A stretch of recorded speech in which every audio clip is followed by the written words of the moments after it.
Hello. Um, it occurs to me I should actually have changed this to the camera that fits us both on screen for this part. Oh well. So my name is Dylan, and this is Half of Margaret. Welcome to our show, broadcasting to you live from Codename Entertainment in beautiful Victoria, BC, Canada. Before we begin, sorry, I'm just going to keep fiddling with my mic because I don't like how this sounds. It sounds off. I feel like somebody's been messing with my settings. Before we begin, I'd like to thank D&D for hosting us on the official D&D Twitch. It is and will always be an honor to be here. And shout out to Erica, who I believe is co-producing and moderating this with us. We only know who's in here. And somebody in the room outside this room is managing everything else. And we're pretty sure it's Erica. It's usually Erica. Sometimes it's Clive. Sometimes it's me. Sometimes it's Margaret. So... But not us today, unless we've split into two. Yeah, not so much. No. Anywho, we're here, you're here. Is there something you'd like to discuss, talk about?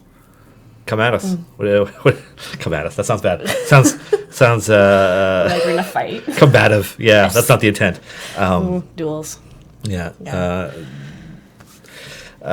So while everybody else gets warmed up and ready, a couple things to go over. One, for this stream, just to change things up, because not everybody got to go to PAX South, we will be giving away Rockstar Gym Dark Magic skins with our giveaways this time around, instead of just random gold chests that people will choose. So good luck, because if you didn't go to PAX, you don't have one. Yeah. And although I should also say, while they are exclusive to PAXs right now and will also be exclusive to PAX East, by the end of this year, they will find their way into the game some other way. And occasionally we post them on our Twitter. Sometimes Margaret posts them on Twitter because she just likes to see what happens when that's Chaos. done. Yeah. Watch them scramble. No. And the person who just happened to refresh at that exact time gets the code. That tends to be how it works out. And we also have winners of a thing to announce. I don't know if I should do that now or later. I usually like making people wait. Okay. Which is kind of mean, I admit. So maybe we'll do them one at a time. Our third prize winner, who wins but one standard booster of an Icons of the Realms, Volos, and Mordenkainen's Foes pre-painted plastic miniatures from WizKids. Our runner-up is Mikhail R. From New York, USA. So, Mikhail, congratulations. We will be shipping one of these off to you, possibly tomorrow, likely next week. Dexter's a little overwhelmed with his first day back from PAX today. He's got a lot to do. And I'll do the second prize winner too and make the grand prize winner wait. Torture. What? Drum roll. Really? But I also want to. No, don't do that. It'll shake the cameras and everything. I want to keep these, and so I don't like that I'm giving them away. But the second prize winner gets two of these Icons of the Realms, Volos, and Mordenkainen's Foes pre-painted plastic mini standard booster packs. The second prize winner is Nate G from Williamstown, USA. I don't actually know where Williamstown is. Does anybody know what state that's in? Or is it one of those cities like Springfield where there's like 15 of them? Anyways, we do have the rest of the shipping information. We're just, trying not to unintentionally share anybody's identities. Yeah, that would be a little unkind of us. Something that you're not supposed to do. Yeah, so I'll just post the second and third prize right here. There's at least three. Yeah. And then first prize. Shit, let's do it now. Here, you can so hold. So much for winning? Okay. Yeah. No, you can hold these. I can hold them? These are also going to the grand prize winner. Many. As well as we have one of these here, the Elder Brain premium sets. I know it's a little reflective on camera, and when it reflects the green, so half the package disappears because there's green behind us. But it is an Elder Brain with a bunch of stalagmites. That looks so cool. Yeah, doesn't it Yeah. look like something out of your nightmares? It's great. It's like Yeah. so Lovecraftian. And then this Icons of the Realm Monster Pack Village Raiders of pre-painted monsters. There's like a bunch of orcs, and there's an armored gnoll that looks... Actually, there's a couple armored gnolls that look super sweet. So there's these two, as well as three Volos and Mordenkainen's Foes standard booster packs. And that is going to Australia, to an Andrew D. in Adelaide, which is not in New South Wales, so it hasn't burned down.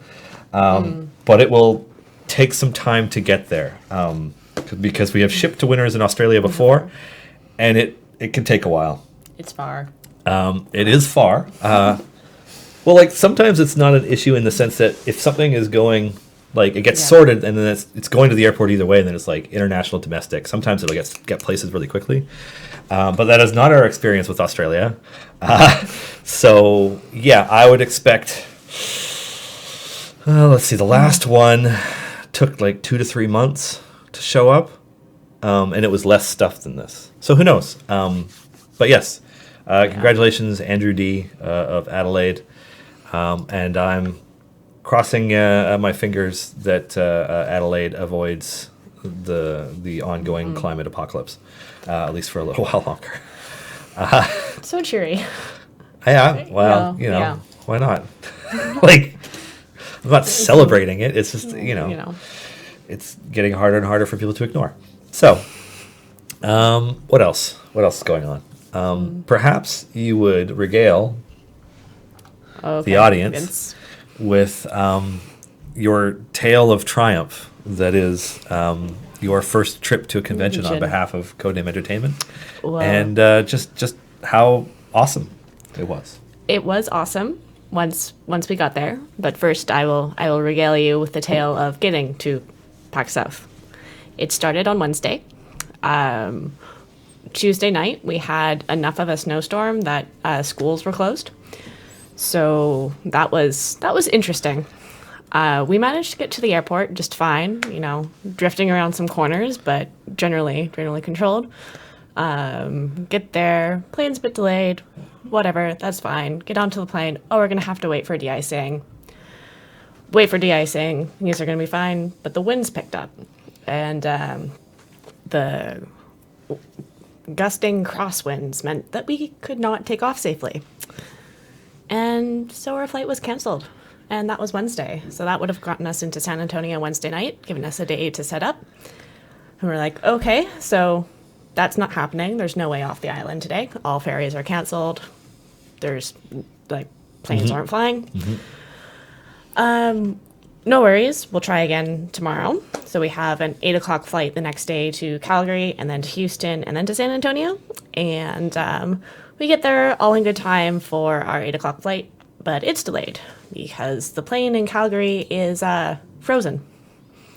It was about minus 30 in Calgary that week, and that means that the plane freezes, and they need to thaw the plane before they can send it to you. So that's a thing that can happen. Canada. This causes us to miss our Houston connection. No worries, there's another flight to Houston. Okay, we get on that flight to Houston. That's also delayed. This causes us to miss our flight to San Antonio. This is where things start to get really problematic because they can no longer guarantee that we'll get into San Antonio that night. And this is Thursday night at that point. We're booked on the 7:30 flight out of Houston the next morning, which would get us to San Antonio at about 8:30, and PAX opens at 9, and our booth's not set up. So that won't do. Well, it opens not at 9 to media and then 10 to attendees. Yeah. Yeah, but getting from the airport from 8:30 and set up by 10 was not looking promising. Totally doable, though. So at that point, Thursday night, we decide that the only possible realistic solution, we being our wonderful CEO, Eric, Dexter, and then Alexis and myself, decide that the only possible solution is a C&E road trip. So it's about 9:30 in the evening by the time we leave Houston. We rent a car and we drive to San Antonio, which was a great drive. Much better conditions than would be in Canada at that time. some Yeah, that makes sense.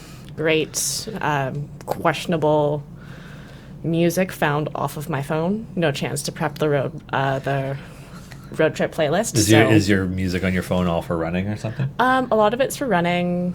Got some 80s stuff, some 2000 stuff, some like German EDM. So that was. Sweet. I felt like, okay, my music taste is now going to be thoroughly judged by everyone in the car. Oh, for sure, yeah. Yeah, not that theirs is any better. Well, happened. If they don't listen to German EDM, Yeah. they don't even know. They just don't even, yeah. Sure. And then we get into San Antonio, 1:30, all in one piece. We're ecstatic to be there, ecstatic to sleep. Wake up the next morning, roaring to go. Meet down at the lobby at 7:15. Coffee, great. Let's head out. Let's get that booth set up before doors open.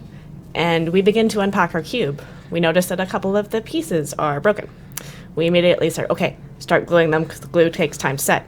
We keep pulling out more pieces. More pieces are broken. R.I.P. Cube.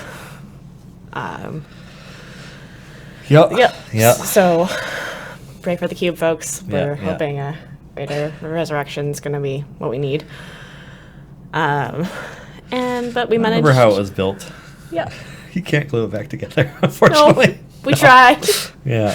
We tried. Yeah. We tried hard.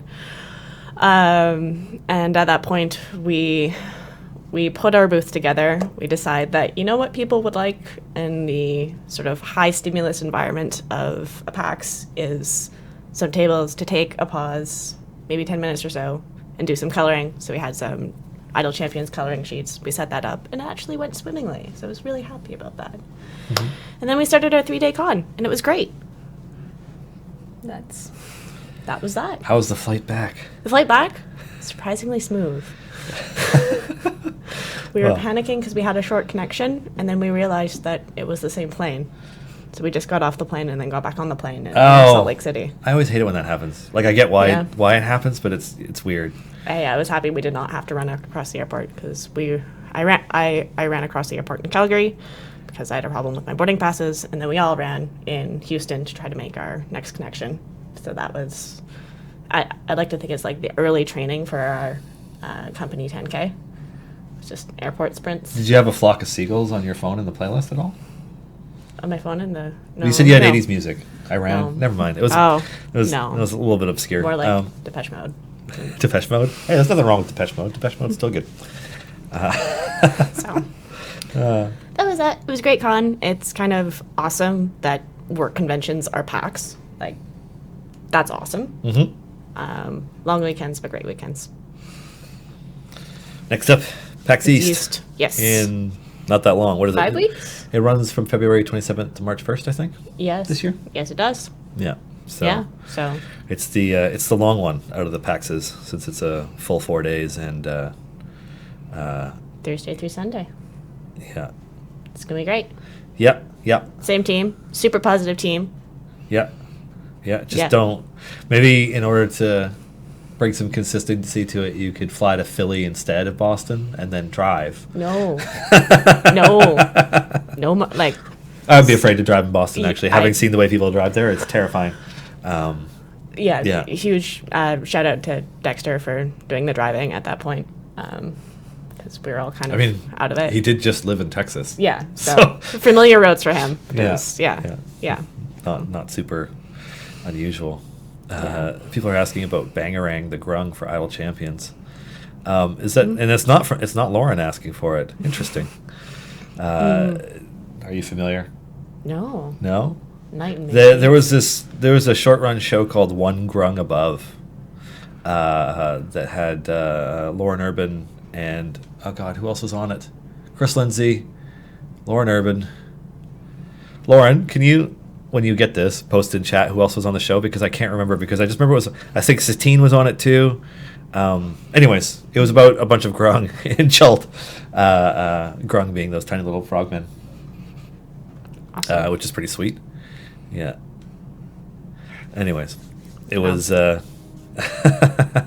Sig Neutron. There you go. Yeah. Yeah. Chris Lindsay is the DM. That's cool. Yeah. And Rudy. Okay, cool. Yeah. Anyways, Bangarangs from that, and they all had clever names. I mean, I don't remember them right now, but I remember their names being clever. Yeah. Adorable tiny little frog folk and dangerous. I mean, they're kind of dangerous. Like many races in the Forgotten Realms or in Toril, they're just like all kind of racist against other races. So Grung don't really like or trust you. Yeah. Super really not so dangerous. Yeah. Yeah. When I was playing my home game, one of my friends was DMing it, and I guess like we were in Omu, which is like the lost city that you're going to in it, and like there's like a lava flow going through it that like kind of has a pit, and all this ruined buildings and dinosaurs and zombies and stuff, and like we found, like we kind of like came across but were not discovered by this like tribe of Grung that had like, who was it? They had grabbed one of the other indigenous races, and like they had them all up like a sacrifice, and they kind of like marched him up to the cliff with the lava flow and chucked him into the lava. And like there was this moment where our party was deciding like, should we save that person? And it was like, what were they? There was something else, some of their Cheltian something, I forget. And we're just kind of like watching it. It's like, should we should we do something about this? And like my character being a sort of somewhat used to excursions archaeologist was like, no, Grung are jerks. Like, let's just get out of here before they notice us. Then we do have to deal with them. Like, let's just move on. Yeah, it was funny. Yes. Yeah. Go ahead. Just someone asking if there is a hidden code, and there is. Yes, there is. One hidden code. Yeah. You're not going to get any hints on it though. I've realized that when we give hints, things are found too easy. Yes. Because Yes. Because it is. Although there was a hint for one of the hidden combinations in the Q&A this past week, and nobody got it. Because I hid the hint. Well, yeah, it's layers, because I've found that I can't outthink, the internet hive mind. So.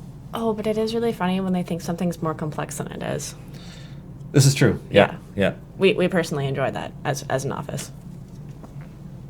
Well, I mean, some companies like what Bungie just did with Destiny, they made an insanely complex puzzle experience in their game that required like some seriously dedicated people to build software to compile the information in order for them to try and figure out the answer, basically to a maze where you can go in any direction.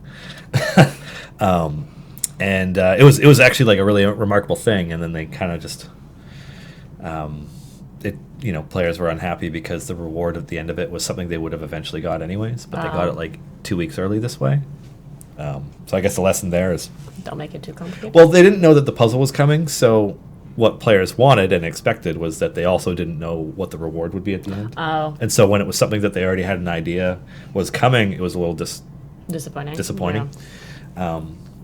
They got Which, it. like, I get it. But, I mean, I think it's a great example of, like, the journey is a huge part of it. Like, I love watching communities rally behind something that's interesting. And, like, the amount that they put into solving that puzzle was truly awesome. And the part that I thought was the coolest, like, I didn't participate in it because it's just totally not how my brain works. And I wouldn't be of any use for it. But watching just everybody rally behind different people trying to help them out, and like the streamers who are content creators for it, like staying awake and live streaming for 20, 30 plus hours straight trying to solve it, thinking that it's something that can get solved quickly, and then as they go on realizing that this is actually enormous and we can't, because it took 6.5 days or something for them to solve it.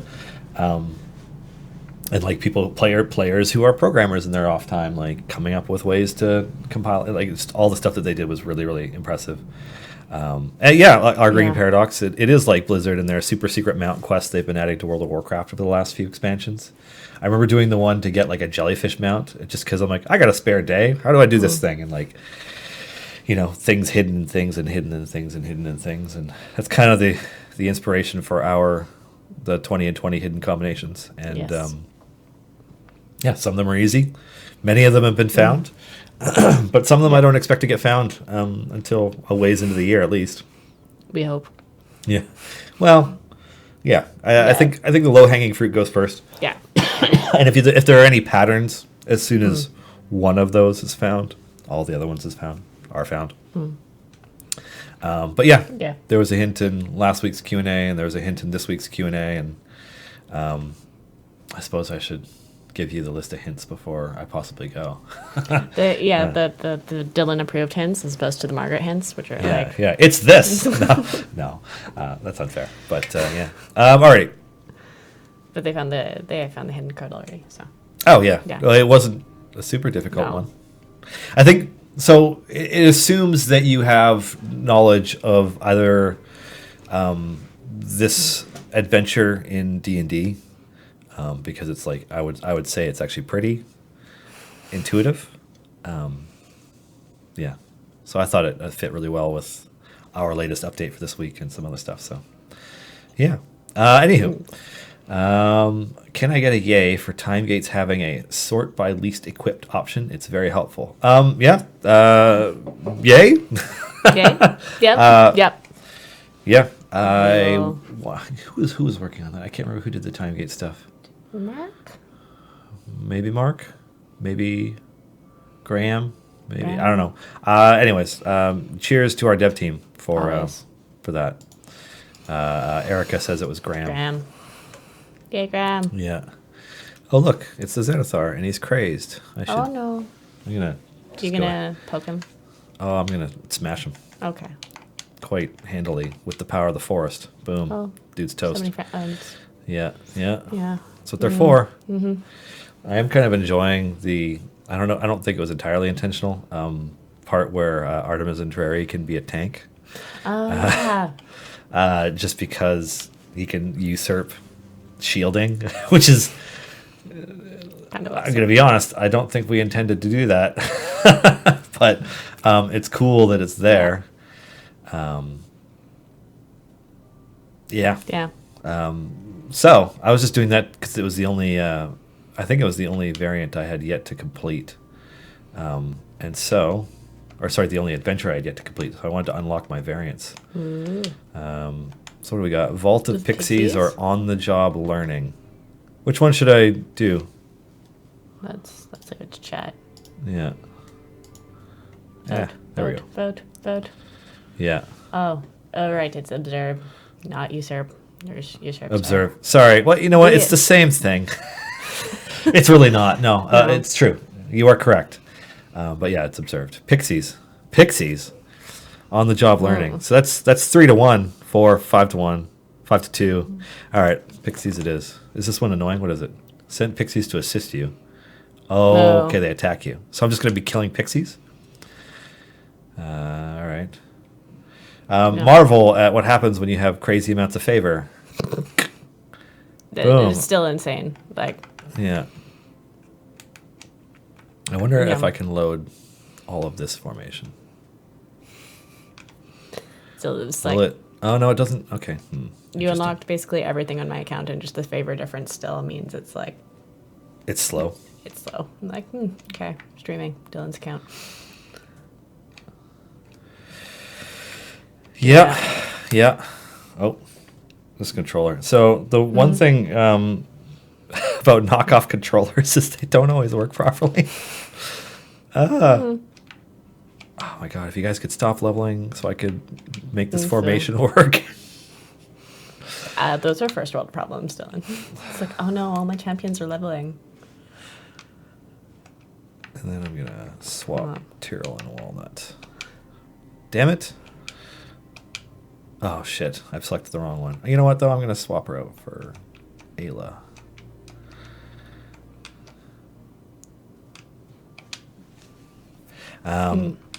Oh god. Am I done selecting stuff yet? Nope. Never. Yeah, so when you have crazy amounts of favor, and you just level everything instantly, and then cool. So I don't have to pay attention to that. It's happening. It's going. It's moving. It's going on. Damn it. I need another screen, David. Alrighty. Let's see. Would Kalar Alun make a good patron? What can I say about patrons? I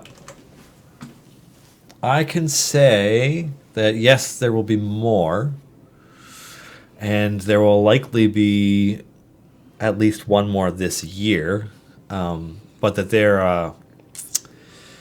are a part of the game where we're going to very, very slowly incorporate more, since each one basically represents a full playthrough of all of our content for rewards and blessings and challenges and shops and so on. So it's just like it's a pretty big feature to add to. So right now it's just going to stay as Mert and Bajra, but yeah, there will be more. That's what I could say about patrons. Who would make a good patron? Lots of people. Do we get to fight Silgar? You mean the goldfish? No, I don't think so. Why is this full screen all of a sudden? There we go. No, we're not. I don't think we're planning on fighting Silgar, unless Chris feels like doing that. Yeah. Alrighty, what music is playing in the background? So this song is from one of our older games that is no longer with us, and it's just kind of like it's a part of our like banked music library of music we have that is, belongs to the company, which is why we use it. Yeah. Because like many of you, I did also eventually muted the default game music, and we used it for some of our streams for a while, but like it can be a bit stressful. Yeah, it's a good piece of music, but when you've listened to it a lot, you'd just rather not. So I find it easier to listen to more ambient-y stuff like this. Yeah, I don't recognize the interface. What platform are you playing on? I'm playing on Steam using the gamepad UI and a knockoff Xbox 360 controller. Just because I like the way the interface looks on stream a little more. Just a little bit more photogenic. Like you just get a better idea of everything in a really easy way. I just find it easier to watch. Yeah. Yeah. The portraits are really nice too. Yeah, there's a lot of good artistic work putting in it. I mean, this is in many ways it's a UI 2.0, right? Like we made this interface after the default interface for the game, so yeah. Do the pixies raid the vault, or do they ride through the vault? I've never known creatures of the Feywild to have much use for a vault full of gold, but I don't know. I mean, they do like messing with people, so maybe that's it. That's what the entire city's currency. Yeah. Well, it's all embezzled, right? Really, yeah. Have you read the Dragon Ice book? Yeah. Okay, yeah. Shifty Lord Neverember and his embezzling problem. Let's see. I just wanted to say that I love the new time gate system. Finally got Caddy Bree for both my companions and my Artemis formation. Oh, good. Yes, we're glad. Yes. A lot of work went into that time gate system. It's an overhaul that we have had on our calendar for a long time, since long before we mentioned it in the Idle Champions in 2020 blog. As we sometimes mentioned, like sometimes we announce things too far in advance, and sometimes we, hold the cards really close to our chest until launch, and this was kind of like somewhere in the middle. We talked about the feature in December, and here it is. The first of a number of features that we have planned for this year. So we're glad you like it. It's not without its, bugs, but, as you find them, please continue to submit in-game support tickets. Yes. I know some users will tweet us or message us on Facebook or send us emails. And those are all good things too. But by far the most helpful is opening an in-game support ticket and just detailing out what you've seen, where you've seen it. And depending on the kind of bug, like what was going on at the time, maybe what champions you were using. Screenshots are best. Yes. As long as you're describing what's in them. Sending us a screenshot and saying, fix this, or this is bugged. And then it's like a puzzle where we're looking at it like which part of it's bugged. Like it's like our two champions that are showing a slot on the screen, and then it's like you start working your way through a list. It's just if you really want to help, because it's not always easy to decipher a screenshot immediately. But we're glad you like them, and it's a cool thing. I see people chatting about patrons. Elminster should be a patron. Elminster of Shadowdale? I mean, that would make sense. Who else is going to send you on adventures but a wizard who just doesn't want to do it? Yeah. Yeah.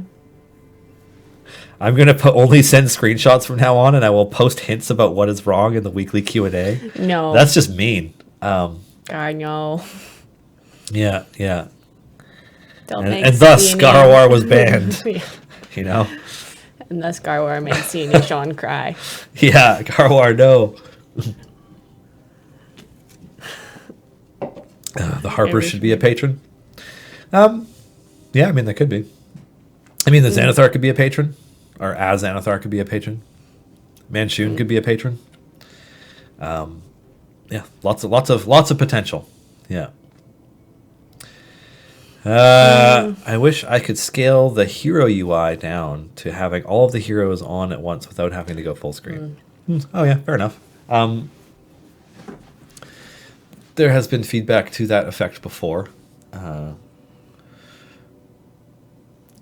One of those things. Well, because of the way that the UI is built, that's actually like a significant undertaking, and like tackling the layout of our interface, especially like the default UI, it's a big thing that we're not planning on putting a major effort towards in the near future, because there's a bunch of other stuff that we're focused on first.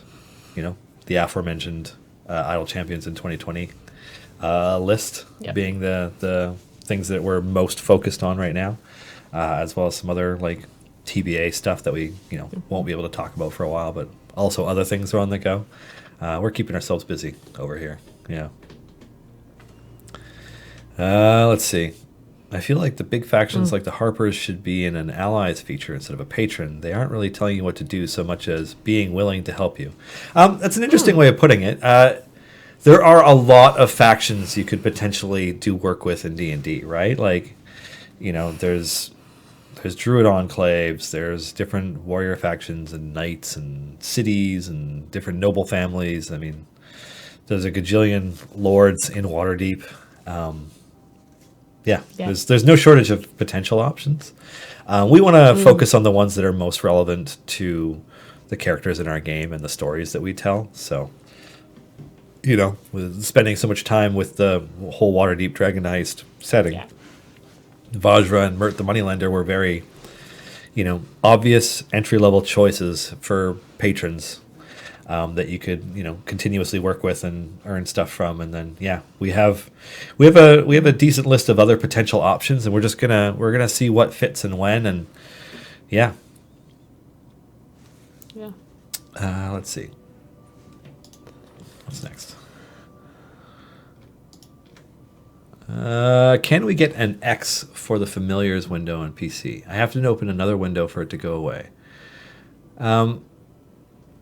So I would demonstrate, but I have the wrong interface open. But if you mouse over the familiars little box on the UI and you click on it and then the whole window pops up, it will stay there until you either drag and drop a familiar and you're off the window. But you can also, if you just want it to close, move your mouse cursor over the window and then move it to the center of the screen and it will fade away. So, I think, maybe it's not as perfectly intuitive as it could be, given how well trained we are using interfaces like, like Windows, where every window has the same three, like minimize, maximize, close options in the corner in different icons, but like icons that we all really know well at this point because of how much we've used them. So I hear you. I'm going to pass that along. I don't know if it will get addressed by the UI / front-facing people, but I can always make a note. Alrighty, what else we got? The Mad Wizard as a patron. He's tired of being bullied, and now he's going to take his revenge by making us work for him. I don't feel like Hallister would make a good patron. No. Although maybe his negative patron effect for using him on adventures could be really random and horrific, Arcane, and hard to deal with. Mishaps. Yeah. That's interesting. I don't know. I kind of want at least one patron's effect to be that every monster you deal with has armored hit points forever from here on out. And if they already had armored hit points, adds like another tier of like hit points for them to deal with, just so it's like nightmarishly hard. That sounds like Justin levels of challenge. Maybe. My favorite idea though was that the patron is that on every adventure you ever play, if any champion ever dies, they are disabled for the rest of that adventure. Oh yeah. So if you ever don't pay attention to your formation as you're leveling up and as you're playing, and somebody gets one shot by a boss or something, then that's it. Yeah, you know, mortality. You know, it could be like the Chris Perkins debuff. So Like, yeah. you're not wrong. You're just brutal. Yeah, I see people talking about Omendron. Omendron, I mean, he's Yeah. he's such a corporate CEO. So like, yeah, maybe he just you know, it would have to be something gold find related, right? Like, you know, he takes a huge amount of your favor, or he takes a huge amount of your gold, or like maybe you can't even earn divine favor while he's your patron or something. Like, just some stuff. Like, I don't know, it has to increase the challenge, right? And it also, whatever it is, also has to vary up the formations that you use, because the criteria that we've used so far, where you either use good or evil champions or champions with a certain constitution score or higher, they force you, possibly depending on what your lineup is, to make a different choice about what formation you use to try and complete the same objectives.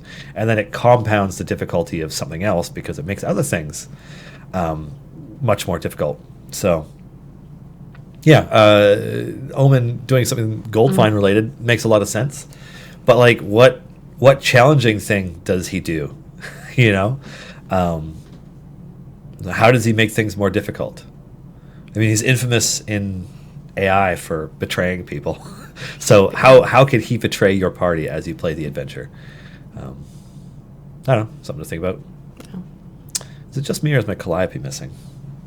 You know, I think I need to actually place Calliope in the formation. Oh no, you can't in this adventure. That's why. I'm like, why is my Calliope not here? I like Dadius. Artemis is smart. Plus, Dadius still has my favorite ultimate ability in the game. It's just so satisfying.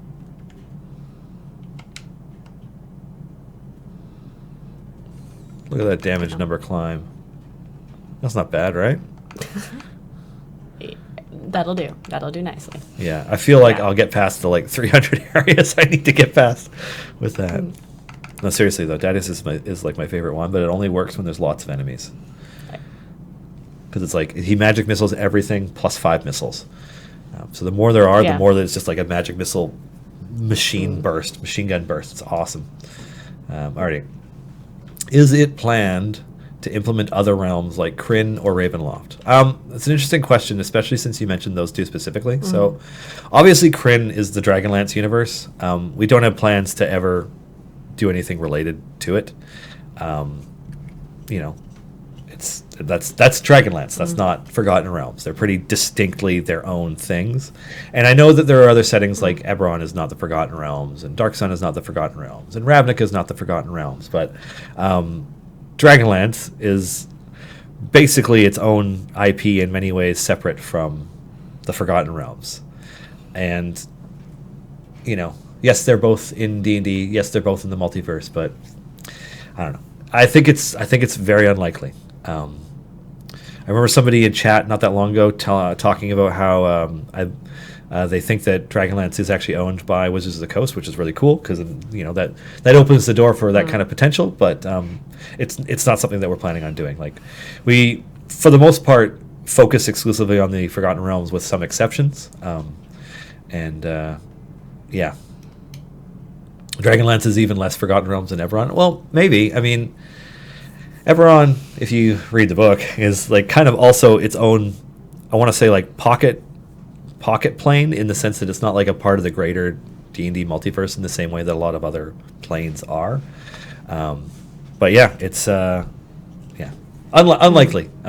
So those of you Raceland Majir fanboys and girls and fan people can rest assured that if there was a chance to play Raceland, I would be pushing for it, but I don't think it's going to happen.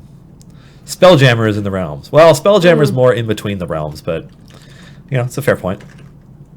Let's see. Random wild magic surges with simulated effects on the party per level. I mean, yeah, that does sound like a pain in the ass. That sounds like Alistair. Yeah. On a side note, there's actually, to step back to the other question, because they had mentioned Ravenloft. We have been to Ravenloft in our game, right? Because we're lucky in that, at least in 5e, access to Barovia is its own pocket dimension that is like, it's just not that far out the prime material plane. People get sucked into it on a pretty regular basis, and our champions did for, I don't know, like 8 adventures or something. And so we kind of we found a way to sneak it in a way that made sense and felt true to the game. And there's always a possibility that will happen again with some other stuff, but yeah, visiting a whole other plane is a pretty different thing. That said, technically the 9 Hells are another plane than the prime material plane, and yes, we are going there because, hey, Baldur's Gate descent into Avernus. We're going to Avernus. Yeah. Anyways.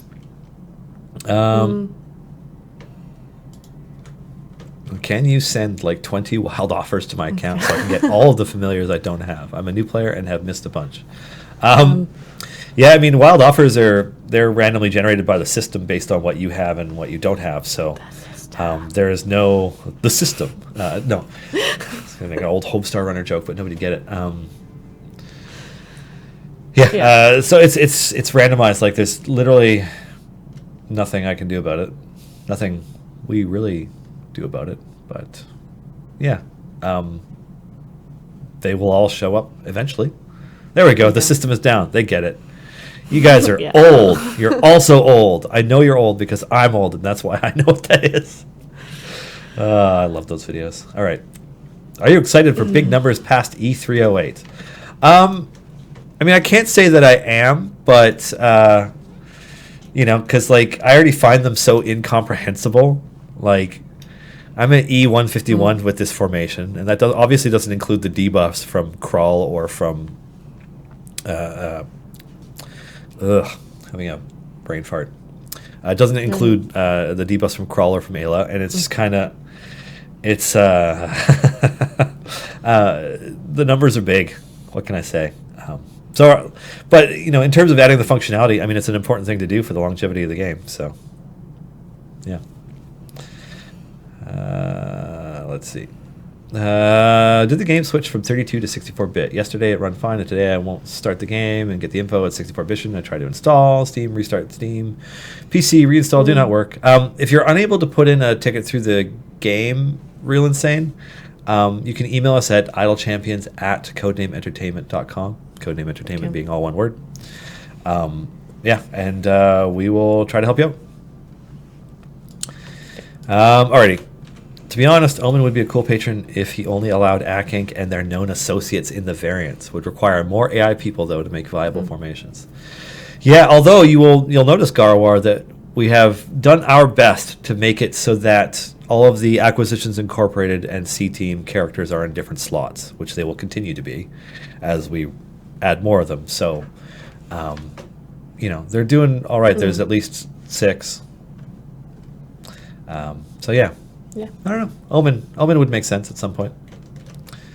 Plus, I mean, Omen goes on these adventures himself. So could you work for Omen as a patron and as a champion at the same time?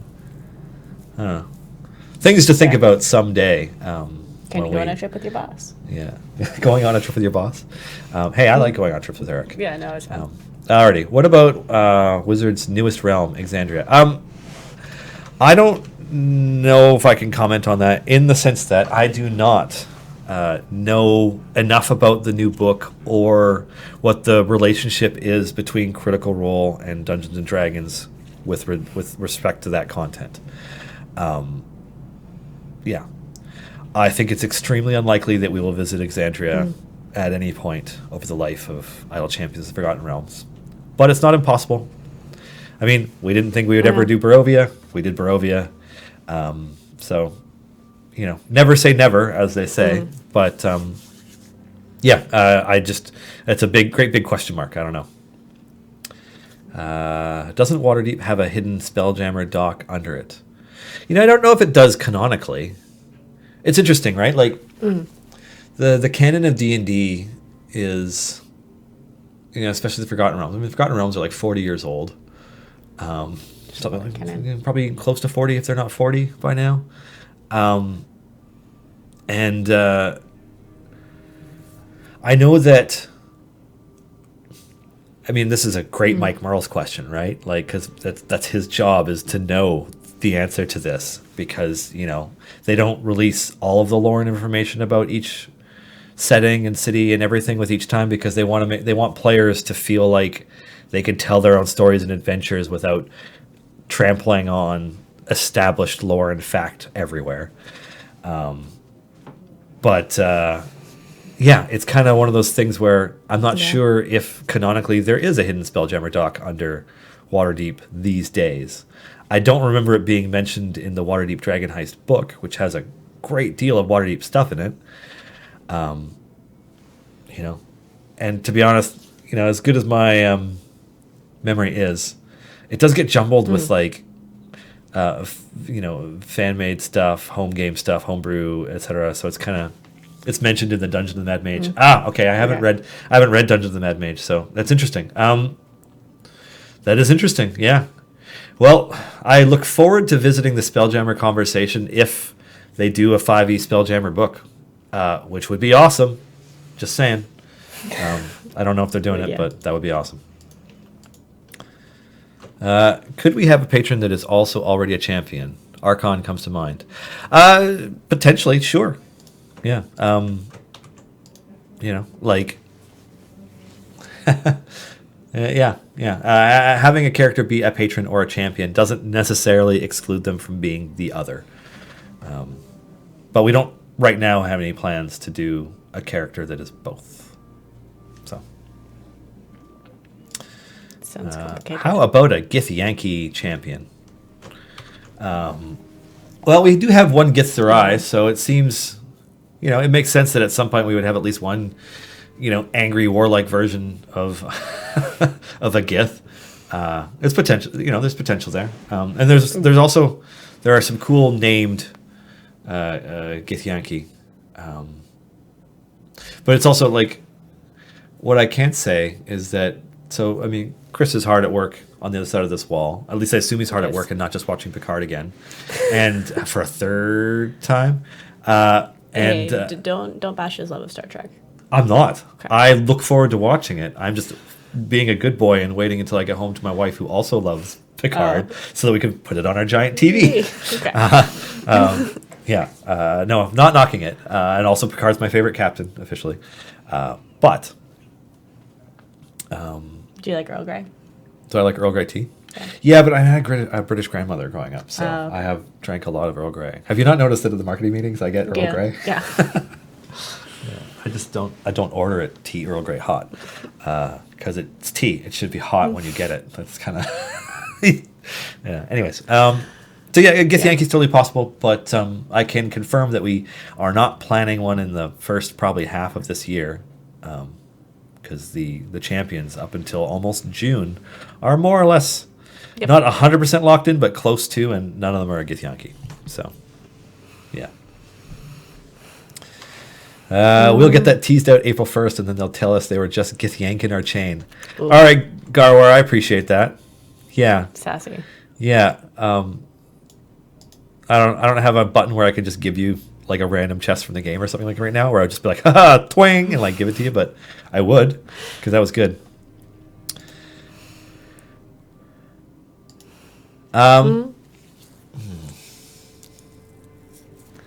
Let's see. Any tips for getting some healing out of Regis other than by using Ashara's ultimate push effect? Not expecting him to be a primary healer, but currently it's basically 0 healing, even though he does have the ability. That's an interesting question about the design of Regis. So, I mean, throughout the life of Idle Champions, there are a lot of examples of characters that were designed to, like, with some ideas in mind, and, like, especially characters that have 4 or more formation abilities, there tends to be something experimental in there. Like, we don't expect them to always work, or that we don't expect it to always be used, or, it's got a very limited number of options here. God, I love this fight. Hold on. That's the coolest part. I'm gonna click the button so people can enjoy it. Yeah. I'll get back to your regularly scheduled thing in a moment. Zapping all of us. Yeah. The lighting's pretty cool. Okay. Yeah. I can't remember why I can't hurt him right now. I think the boss has to do something, doesn't he?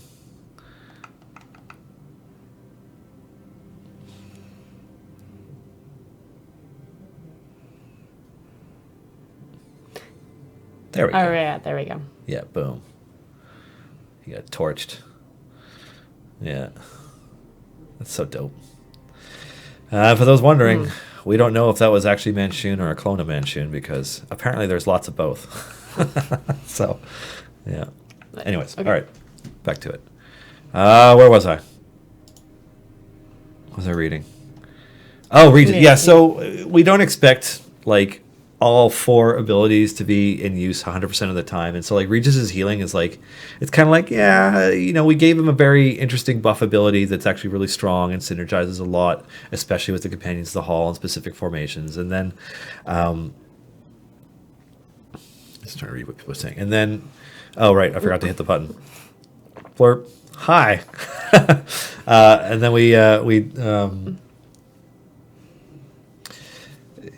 so we wanted to fill his own niche, and then he has an ultimate ability that also buffs that stuff more, and so like we feel like Regis is good, and we aren't expecting his healing to always be in use. Like, if you want a character that heals more consistently, Dinar is probably a better choice, or if it's just your frontliners, then Celeste might be the better choice for you, and then obviously you have to take your buffing ability and your formation into account. So we're kind of happy with it as is. Yeah. Colliding secret. Can we get the 1612 character change button for entering game codes moved to the top of the screen? I usually have the code page open behind the game to enter codes, and I have to move the game screen up to access it. I don't think we're planning on moving any buttons around. Yeah.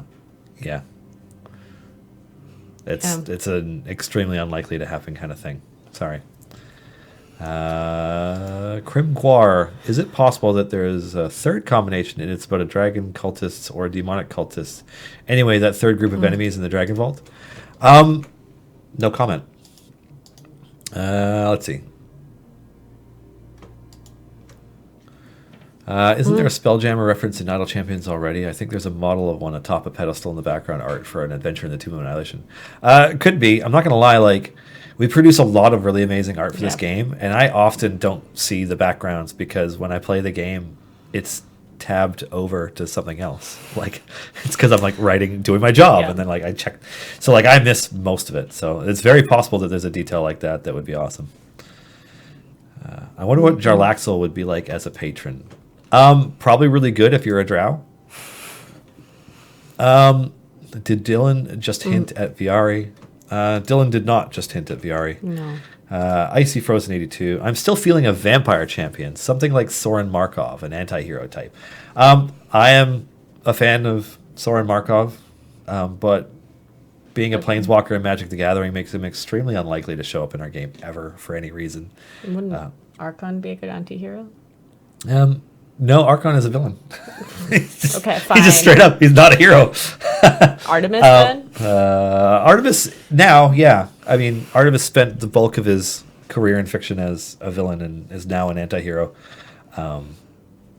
Yeah, and I mean, what other vampire characters? Like, I mean, the most notable vampire character is always going to be Strahd, but there's, Puent spent some time as a vampire, and we deliberately didn't use that version of him. There are also like characters that are really similar in that like Basin Kale is like a shade paladin, so yeah, not a vampire, not that different really. So I don't know. So what I'm really hearing is we need some sort of anti-hero edgelord, and I will do my best. It's already Artemis. Yeah. Any word on when we will see Nova and or Lucius from High Rollers? They've been on the coming sometime list for a while. I would expect at least one of them this year, which I know is mega vague, but Things. to add to that, the chances of one of them showing up in an event with another character from Erebus are slim. So there's another sort of hint. We tend to space parties out over the course of the year, if possible. So there's also that. Let's see. Do you consider Strix as an Acquisitions Incorporated character for the purposes of slot placement? She is listed on the official website. That's a good question.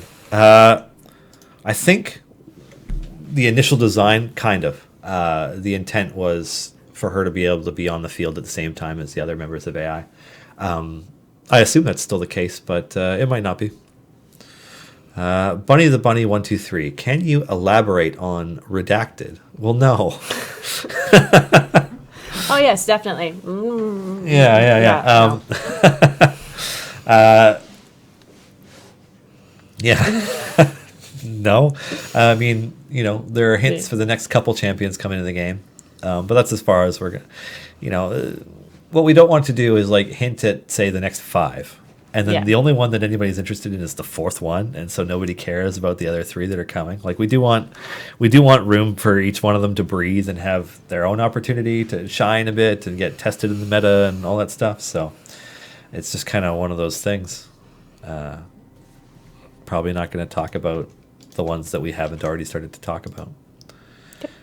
We asked for a Mind Flayer for a while, and then eventually got a skin for Hitch. So maybe a vampire skin for someone could happen. Absolutely, it could. Yeah.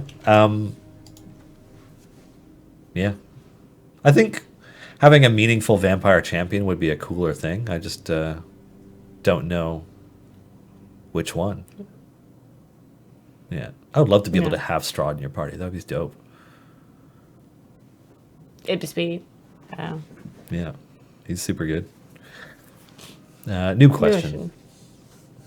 Do you get gear for Dragonbait or other Evergreen characters from gold chests if you haven't unlocked them? No, if you haven't unlocked them, their gear will not show up in gold chests. But if you have, they will. So let's say, hypothetically, you already have Hitch and Dritz and Azaka, and they're already geared out. So, but you don't have Dragonbait. Well, if you save up your gold chests and then you unlock Dragonbait and you open them all the gear will be for him at first until his slots are full, and it will prioritize him.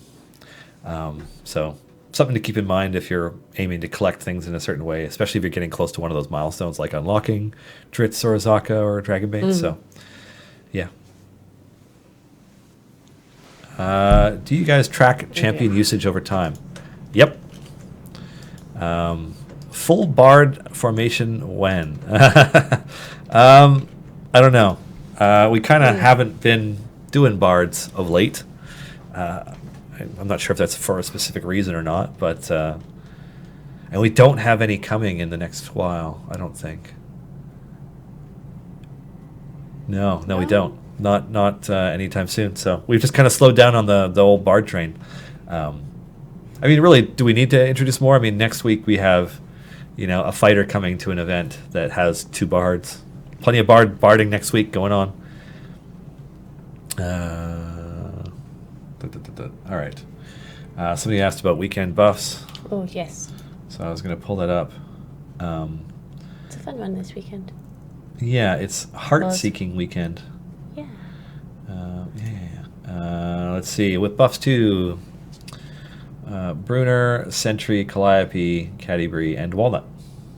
Unless that changes, because, it's not like Chris ever changed the buffs on me the morning of them going out or anything, Chris. Really? Yeah. Oh. Yeah, and the graphics are already scheduled to go out, and you're like, Yeah. oh, I guess I'm remaking these. Cancel all of that before it goes out. Yeah. No, definitely check in before then. But yeah, it's Heart-Seeking weekend. With Golden Epic for a champion that may or may not have a Heart-Seeking bow. Let's see. Would it be possible to remove the new DLC advertising for starter packs? The new part. I don't know. What I don't think is likely to happen is that we'll go back and change those graphics. Like, so if it's a part of the graphic, then maybe not. A lot of the time when that stuff shows up, like, it's only going to show up for you if you don't have it. Hint, hint. But you can close it when you load the game, and it will disappear. It's not going to permanently disappear, because the next time you load the game, it'll be there. But, you can minimize that stuff. Then you can minimize the top half of the UI. Can you unlock feats for characters you don't have yet? That's a good question. I honestly can't remember. I don't think so. Yeah, I don't think so. But I don't think so. I'm going to get that confirmed because I honestly can't remember. Peace.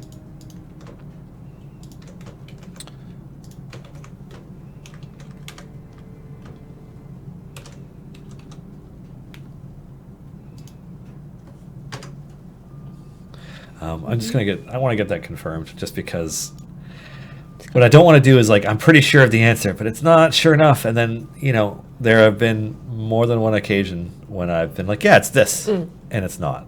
So I just want to make sure. So I'll wait on that one.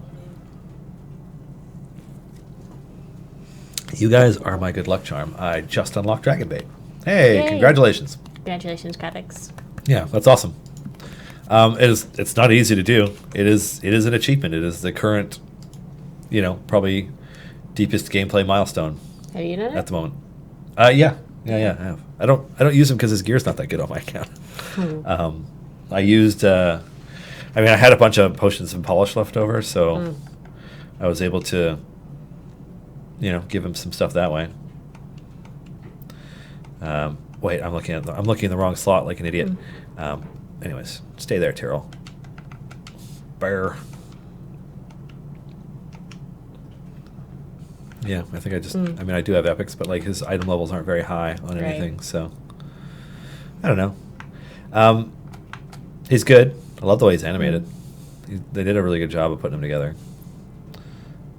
Yeah. Hey, it's Jamila with her champion outfit. Yes. Yeah. Anywho. But no, I have not. Wait, no. Yes, I have. I have unlocked Dragon Bait. Tanks are good. Helpful. Let's see. I'm looking at your information. Why is Caddy Bree not behind Zorbu? She has some buff for champions ahead of her, right? This is an Artemis formation, and it's not perfectly optimized because I threw it together just a little while before the stream, but the buffs are all going to Caddy, and then they're being observed by Artemis, who is also observing. Well, he was observing shields, and he's not observing shields right now, so he can't really tank. But he's stealing them buffs from Caddy Bree. Normally I have, instead of Dadius, I have Calliope, so that Artemis is also an excellent tank, but I feel like we will probably get to the end of this variant before I have to worry about it. So, let's see. We have answers We have answers. for the feats. Justin says that no, you cannot get feats if you have not already unlocked those characters.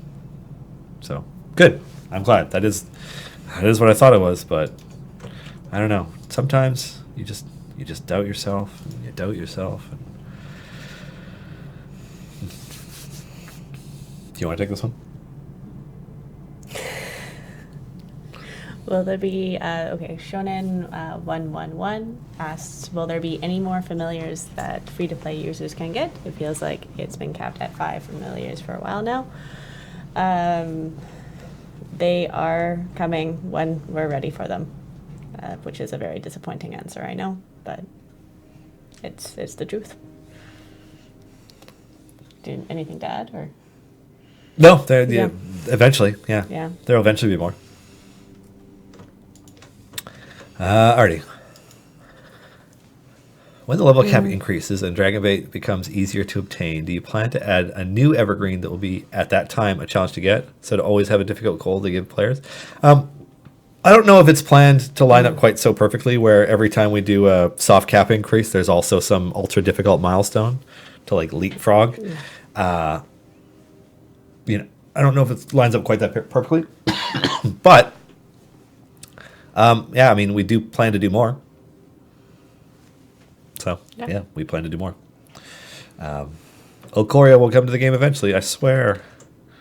Or at least Chris swore, and then it didn't happen. So, I don't know. I guess it's a big question mark. But, yeah, we do plan to do more. I think we're giving away another Rockstar Gym code. I think so. Yeah. Will you be adding more achievements to the Xbox game anytime soon? Maybe. It's just the best we can do is a maybe. Adding achievements for console versions of the game is a very different thing than adding Steam achievements. And so there's a chance that we might never add more. I don't know. But yeah, so it's like it's kind of a maybe. There's a chance it'll happen, but I don't know how likely it is.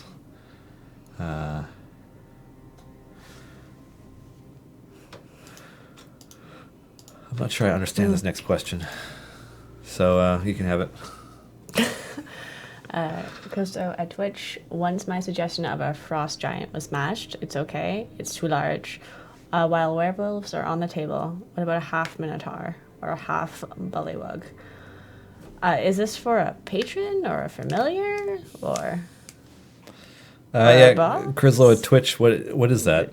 What is it You for? mean like as a champion? Also, what's a half minotaur? Is that like 3/4 human, 1/4 bull?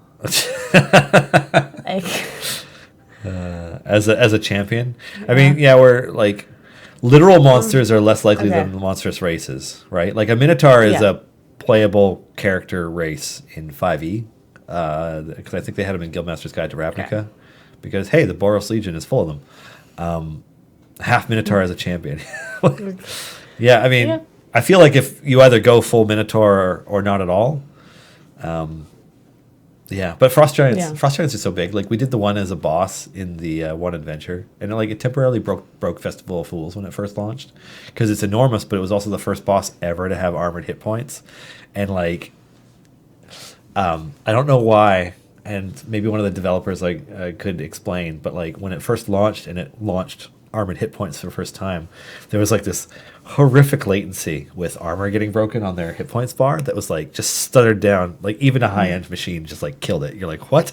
We couldn't figure out why at first. Obviously we fixed it since you see armored hit points all the time and it doesn't have a bad effect on your frame rate. But well, yeah. Anyways, Frost Giant party member? Nah. Probably not. Honestly, Krull is still pretty big to deal with, not just information, but also graphics. Yeah, he prevents you from clicking on enemies, characters behind him, depending on where he is in a formation, because he's so darned big. Yeah. Is the movie Your Highness canon? No. God, I hope not.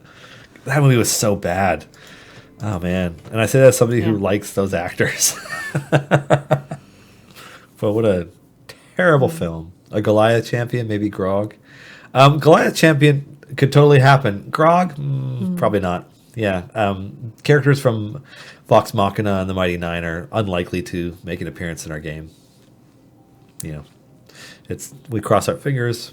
We would love to do something like that, but it's unlikely. Do you have an evergreen cadence you want to stick to, or is it up in the air currently? Yes. The answer to that is yes. Yeah. At the end of the day,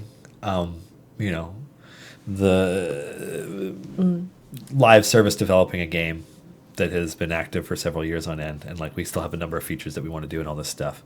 Things like an evergreen character are going to fall down the list behind things on fire, crippling bugs, and features that we want to get out the door.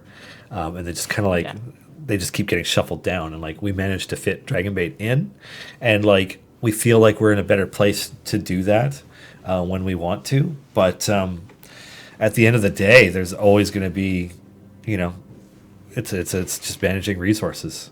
Champions take a great deal of resource to implement in the game. Yes.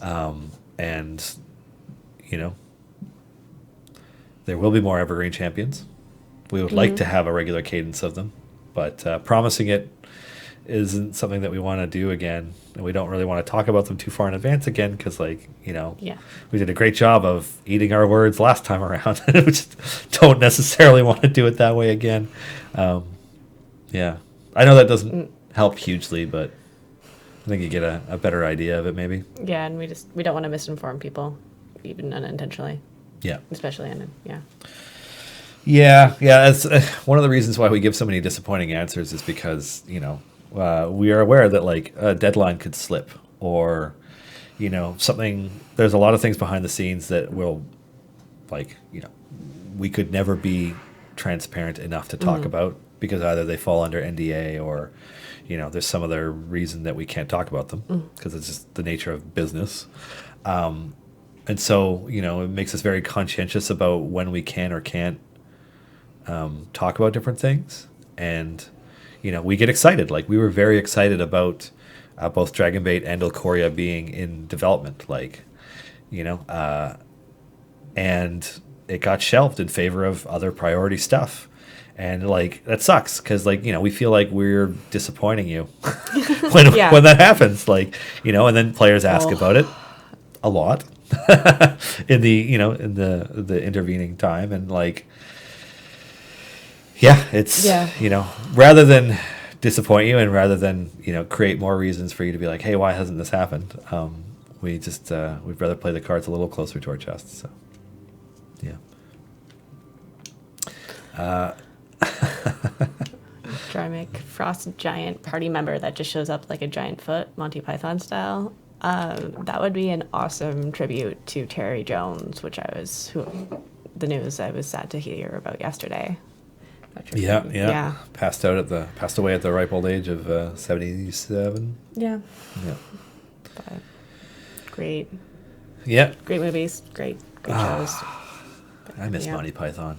God, Yeah. I watched a lot of that growing up. Favorite Monty Python movie? Everybody always says The Holy Grail, but I like Meaning of Life quite a lot. Life of Brian for me. Really? Yeah. I just like that stupid Universe song.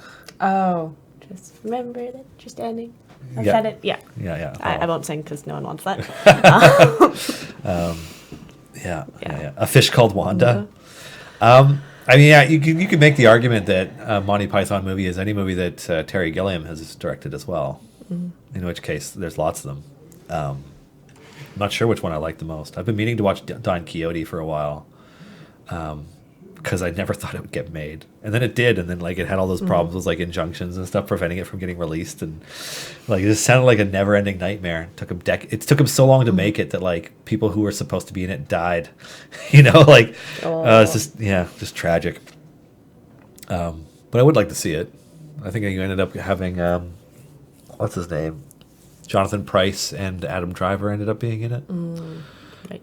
Brazil is the best Terry Gilliam movie. I mean, it's certainly the most critically loved, and it was pretty big. Fisher King is a good one, yeah. Bulislinski. I don't know how to say that name properly. The Fisher King is a good film. I really like that one. I think he also did Time Bandits, didn't he? I can't remember. But I love Time Bandits. God, what else has he does? You know what? I'm going to pull up the IMDb here. Let's talk about the career of Name. Oh, right. I was doing my research from here last week. Or 2 weeks ago. Alrighty. What else has he done? As the director. Alrighty. Time Bandits, Meaning of Life, Crimson Permanent Assurance. Never saw that. Brazil, The Adventures of Baron Munchausen, The Fisher King, 12 Monkeys. Really like 12 Monkeys. Fear and Loathing in Las Vegas. Really like that film. Brothers Grimm. Didn't really care for that one. Thailand was okay. The Imaginarium, Dr. Parnassus was interesting. That's the one that Heath Ledger was making when he passed away. So they like replaced him with like Johnny Depp and Jude Law and somebody else. And then I remember just it looked really intentional, despite the fact that Yeah, the way that the movie was, like, it just, it was a trip. I actually, like, I enjoyed that film, but out of the list, I think my favorite one is probably Time Bandits, because that movie is freaking wacky and surreal. And it's got the short film before it where the office workers in skyscrapers become pirates and, like, their buildings attack other buildings and stuff. Love that. Yeah. What is that called? Maybe it'll say on the thing what that was. But Time Bandits was great. Does anybody remember what it was? What the name of that short was?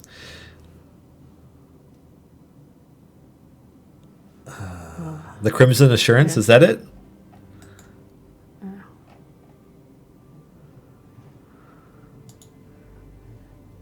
Remember making Oh, the Crimson Permanent Assurance. Yeah. That's it. That's the name. That was awesome. I think if I had to pick, that'd be my favorite one by far, because it's so ridiculous, and it made me fear an office job as a kid. Yeah. Oh, that was what a magnificent little short that was. Oh man. All right. Maybe I should answer questions related to the game since there are some. Oh yes. Why is always spiders? Because so many people don't like them.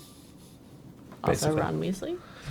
Ron Weasley. I can't tell if that's a Harry Potter reference. No, definitely not. Okay. Well, not in the game. Definitely not an IP that we have no connection to. You don't say.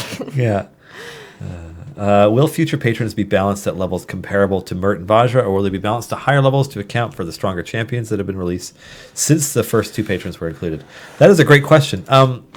They will probably, my guess, because I don't have an answer for you because we're not at the point yet where we're balancing the next patron. My guess would be the latter, in that, like, patrons as they come out will be more tuned to then, like, not just the meta then, but like the increase in power, the power creep, as they call it. Now that we have Dragonbait, is there a chance to eventually get Alias too, or Alias as well? That's a good question. It's not something that we're planning, because unlike Alias, Dragonbait has made recent appearances in D&D and like is in the Tomb of Annihilation book. Dragonbait and Artist Simber traveling together and all that stuff. Like it's part of a recent adventure, whereas Alias has probably not been seen in anything since that trilogy.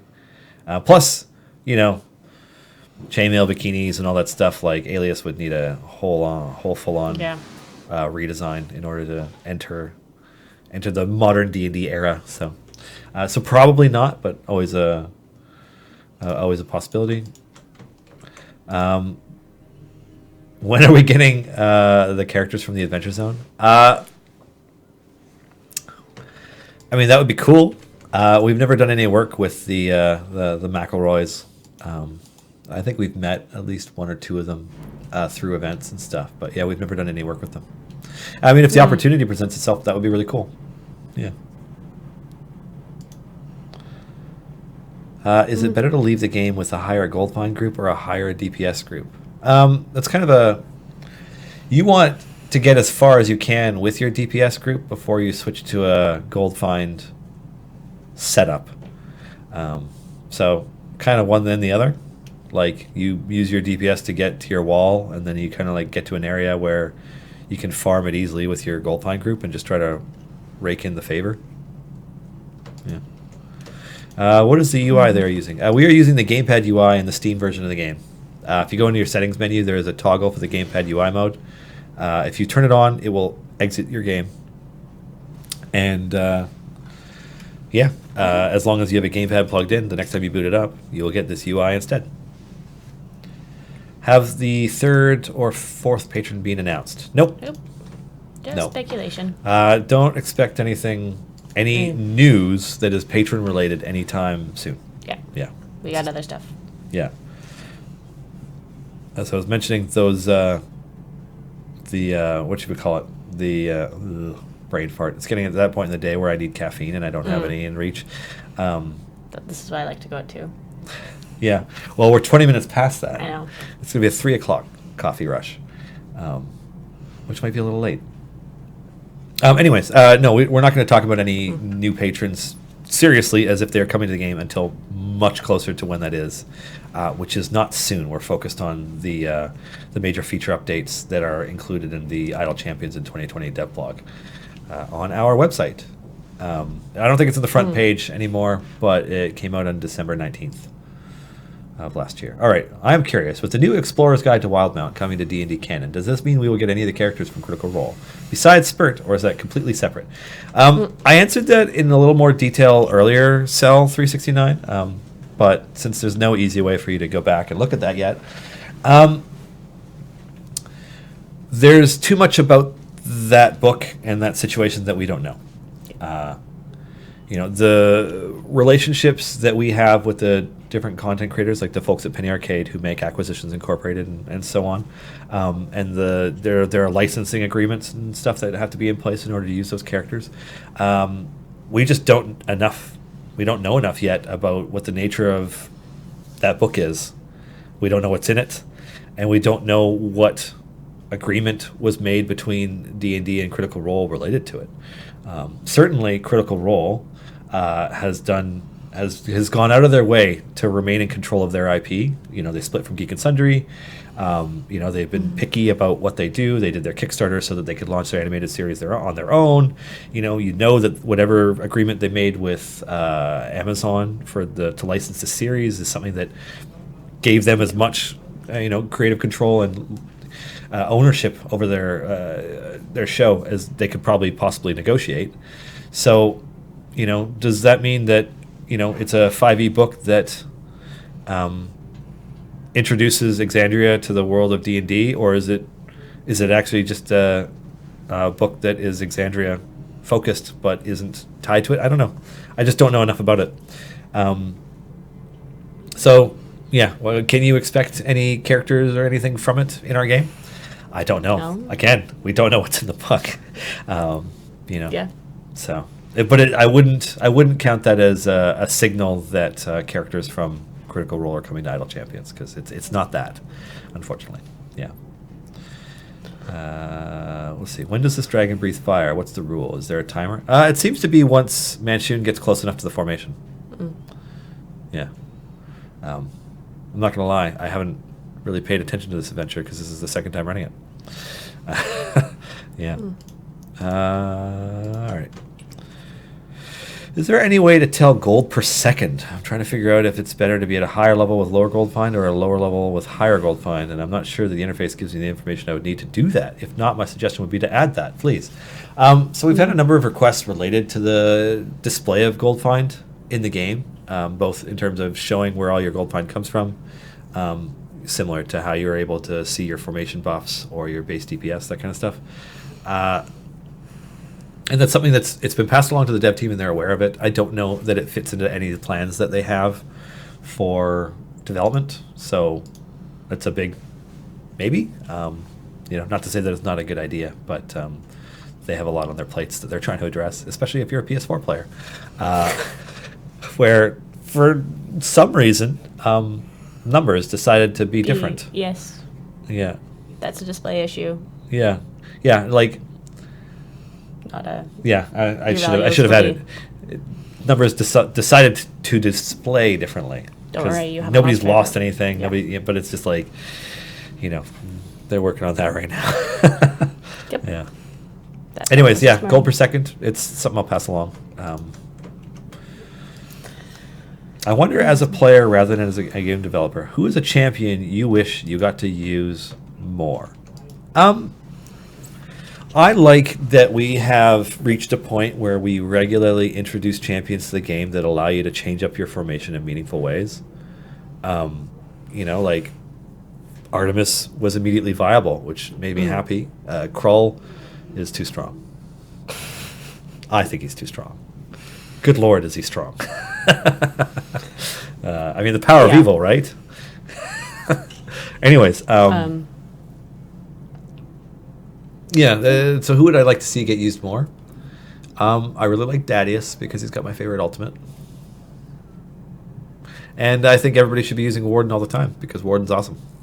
I don't know. Who do you like? Oh, I could just be a complete troll here and say that everyone should use Delina more. Delina form. That's a joke. I'm not going to tell people to do that. No. But Yeah. Yeah.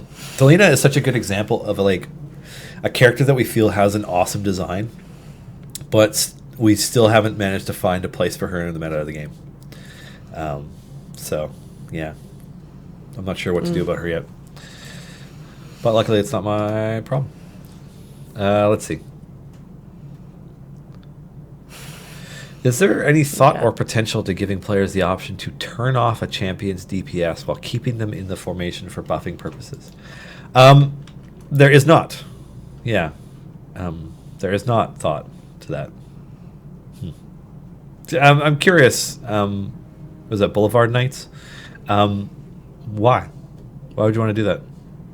we don't understand. Decent Knighton. Is it because you want someone like Makos to always be hitting him with his ultimate so that you get extra gold? Like, is it for a specific farming thing? Like, I'm just curious what your reasoning is. Because that's one of those things where, like, you're asking for a feature that is probably never going to come to the game, but the reason you want it might be something that gets addressed in a different way. So I'm just kind of curious if you have more info. Delina's problem is Hitch. Let's just call it out. I don't think Delina's problem is Hitch because lots of people don't use Hitch. I think Delina's problem is that there is no good way to make a DPS formation that focuses on buffing her.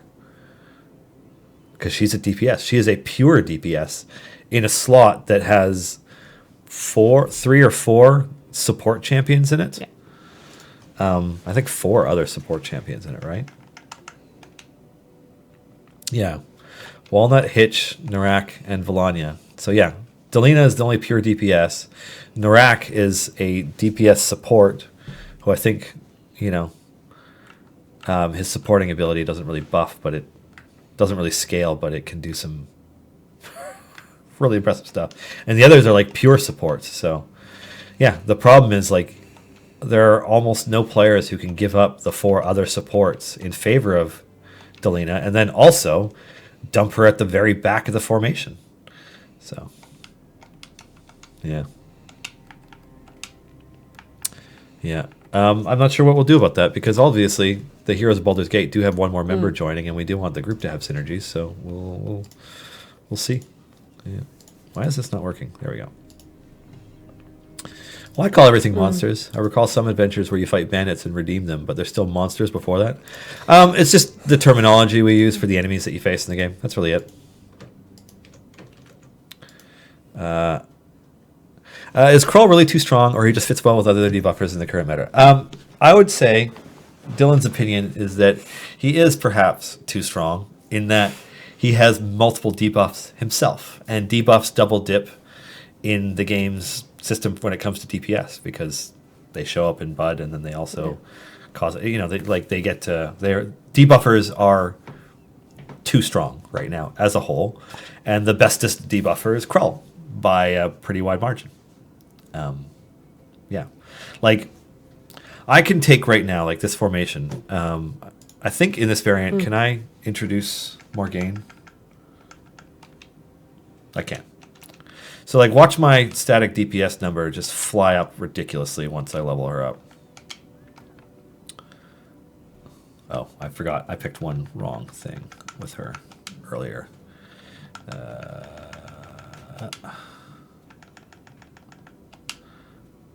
Are you sure you want to reset it? Yes, I want it to be, like, non-adjacent. Keep it simple. Long game. Boom. Look at that insane number. Like... 3.7 E176. That's a real high number. But you know what? If I swap her with Ayla, I will get further. Even though it's E24 orders of magnitude lower as my static DPS. Because Ayla's debuff is super strong and it gets exponentially more powerful with more enemies. And then if I really want to get further in a variant, I can also start swapping Warden in and out to get more debuffs out there. And like you kind of see where this is going. And like that's how the 0.1% end up of players get so much further than other players. It's like debuffs and debuff stacking. It's categorically incredibly good right now. And the biggest outlier is Krull, who made by far the biggest difference of any one champion ever. So, do I think Krull is too strong? Yeah. But is that because of the way that debuffs get counted more than once? Because I don't think his numbers by themselves in a vacuum, Krull, his design, all that stuff, the way it was intended, it didn't seem as bad. And then it just kind of turned out more powerful than intended. And then you reach the interesting point where okay, well, how much more powerful is he? Is he so powerful that we need to nerf him right this second? Or is he very powerful and we need to wait and see if we need to shift some other aspect of the game around or whatever? Balancing is a hard gig. And it's Justin's gig, and there are more than 50 characters, so it's a lot of work. But yeah, Krull is very, very, very strong. And yes, Brett Day 83, Ayla is very good, because Ayla is actually a fantastic tank on top of being a very strong debuffer, which makes her a tank support. So she's very good. Yeah. I really hope the next champion brings Farida back into the meta.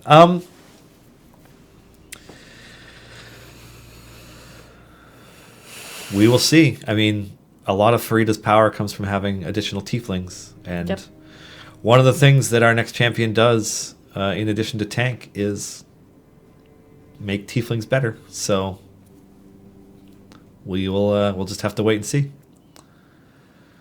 Alrighty. Does the amount of damage done by Archon by the Hand of Vecna increase progressively, or does it always do the same amount?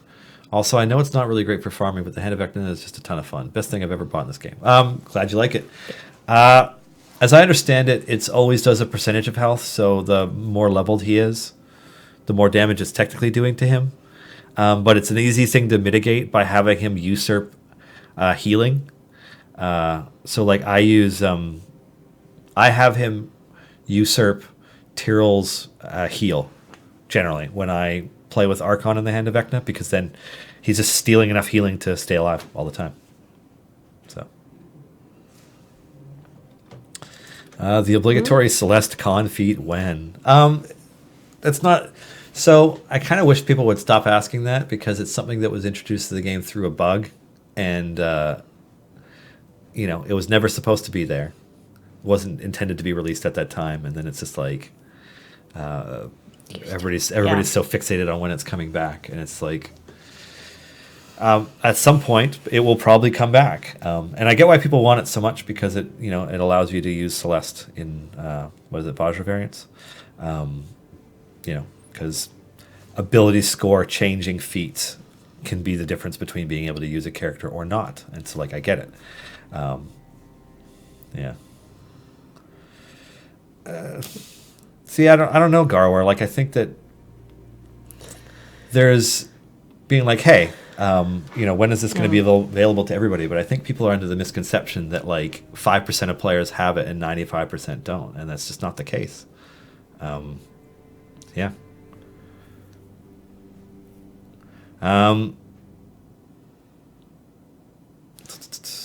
DPS only patron weekly challenge, perhaps. I don't know if that's something that is planned related to patron events and stuff. Yeah. I'm just excited because I saw the black pudding. Oh, the pudding? Yeah. It's cool. I love that it splits into other ones, too. I like that kind of stuff. Oozes are such a fun thing to kill players with in games, too. If you're DMing, because they're easy to ambush players with, because people don't just assume that every pool on the ground or slime or something running down the wall is a creature. And so, if people aren't rolling good perception checks and stuff, what do you do? It's I'm going through this hallway doing this thing. And it's oh, roll a perception. No, it's, I got a 14. It's cool. As you're going, you don't notice that, this dripping stuff on the ceiling is actually a thing that's just it all comes down. And it's and it's on you. And this person is engulfed by slime, and you're taking acid damage and stuff. I don't know. They're fun. It's very hardy. Yeah. Oozes are awesome. Yeah. Are there plans to make formation building more fluid and intuitive, like adding brute force variations with champions on the field or some visual help / indicator? Anything that would make building formations more fun? I mean, it kind of depends on what part of that you consider fun.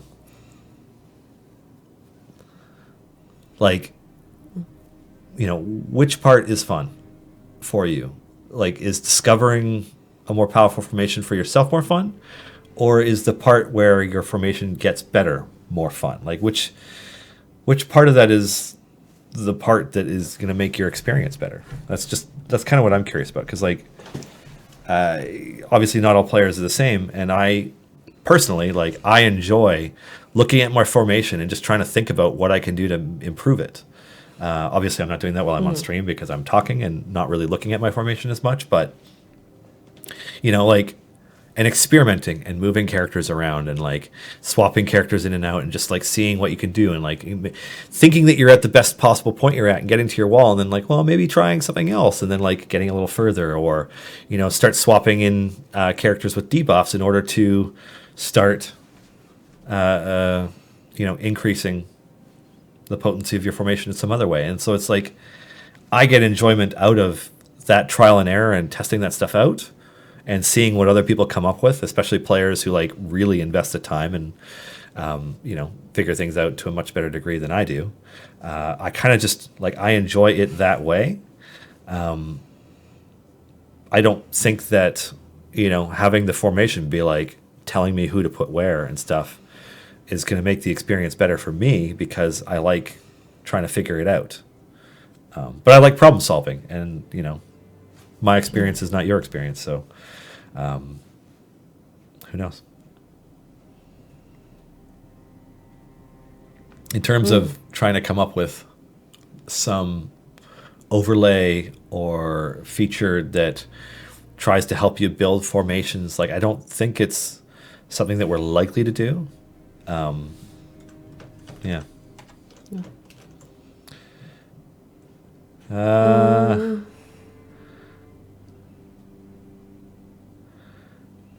I think it's fun when brute force is done by algorithm, but I learned things from it, and I make it even better with small tweaks. Okay.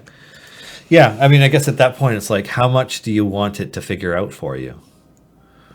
Yeah.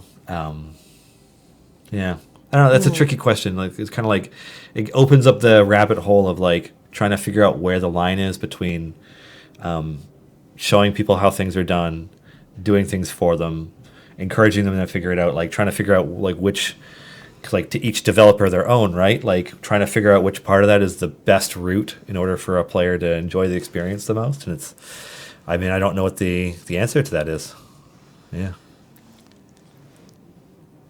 What? The next tiefling is a tank? Yeah, the next tiefling coming to Idle Champions is a tank. Any plans on more Deacon feats? The poor little kobold only has 4. That's a good question. I don't know. I'll make a note. The thing about both champion balance and about several things. About champion balance, about soft cap increases, and about systems like feats is, like, they are things that, like, Justin has to dedicate the days to, like, come up with all of it and draw it all out and then implement it and all that stuff. And it's like it's a lot of work on one person. And I know that there were a couple characters that when the feat system launched, they had, like, 2 feats, and it wasn't intentional. It was just like we didn't get around to coming up with 2 more or 3 more or whatever. But, like, we do intend to continue to introduce more feats as the game goes on. So you can expect more at some point, but when is Deacon specifically going to get his 5th? I don't know. Yeah.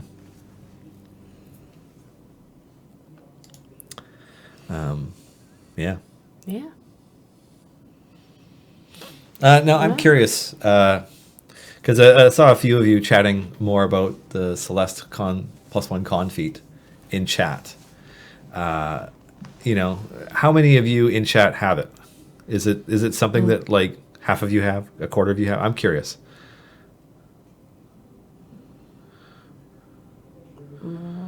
One. Because as I understand it, because I don't have it personally.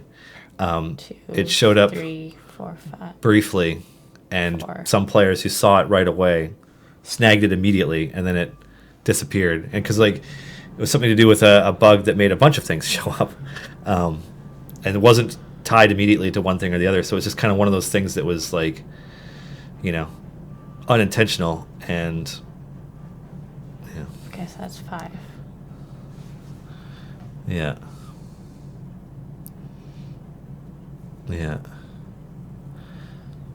Huh. Interesting. Okay. Yeah, I mean, Yeah. I'm I not a would big read it. fan personally of half-finished solutions and stuff, so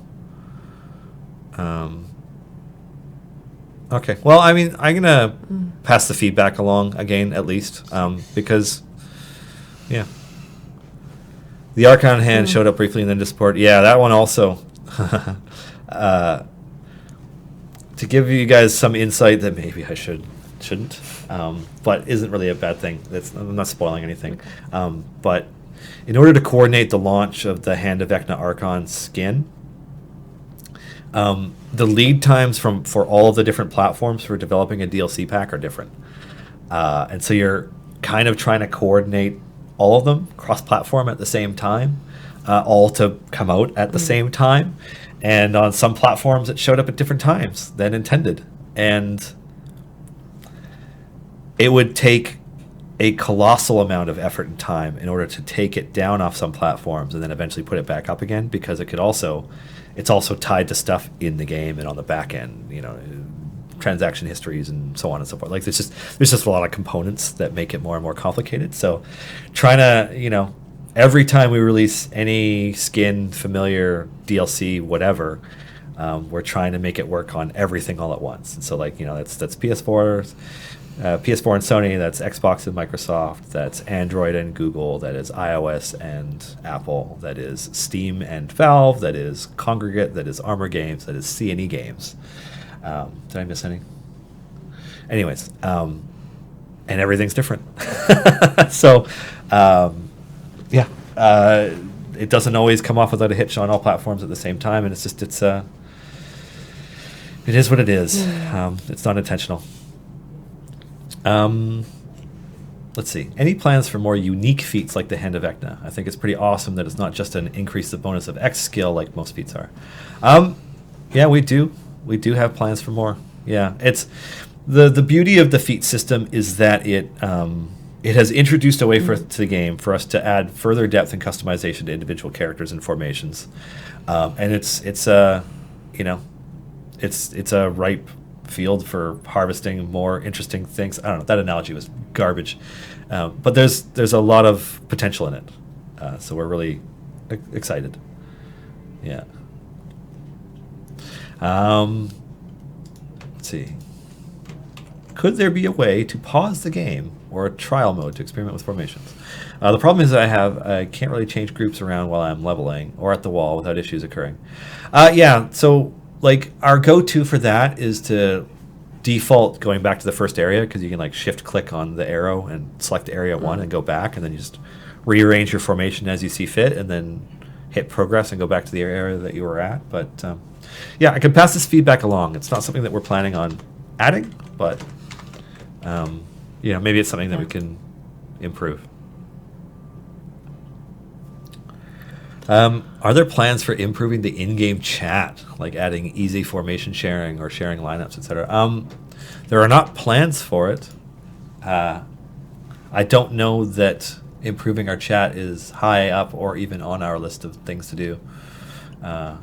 Not to say that we don't like it, but it's just we haven't developed a giant rigorous chat client that has all those things in it. So maybe there'll be changes, but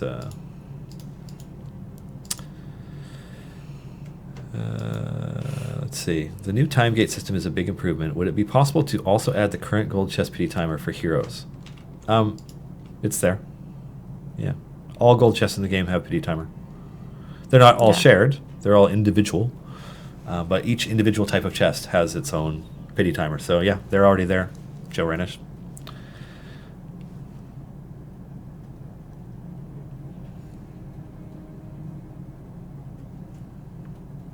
Yeah. Yeah. Okay. Anywho, It's not shown unless you have one of the chests in the inventory. oh, so you want to be able to see each character's pity timer even if you don't have their chests? I don't think we're going to add an extra element to the UI for that kind of thing, because that's a lot. Because that would be like, oh, we're going to add 50 something pity timer or whatever. How many event champions do we have at this point? 34 plus, or like 39, 40. It's just there would be a huge amount of cluttered UI stuff to add somewhere. It's probably not going to happen. But let's see. Could you create magic items that could be given to a character and buff them up and make them more playable in a less favorable formation? That's an interesting idea. Yeah. It's something that's been asked for before. I see that Garwar is mentioning it. Yeah, like artifacts. I don't know that that's something that we're planning on ever doing. That's a good question for someone like Justin when he's on stream. Justin or Chris, who handle a lot more of the lead development / producing, etc. For the game, because they can answer that in a way that isn't just someone rambling on and not answering the question, which is what I'm doing. So, that's a good Justin question. Kane Inugami, congratulations on winning the giveaway. I think that's the last giveaway. Is that the last giveaway, Erica?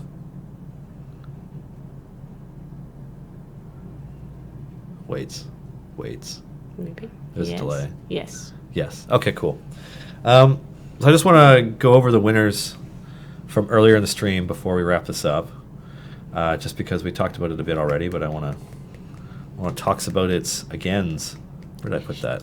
Ship things to Australia. Yeah. So we were giving away the one of these goes to Mikhail R. of New York, USA, and then two of these are being shipped off to Nate G in one of the many Williamstowns in America.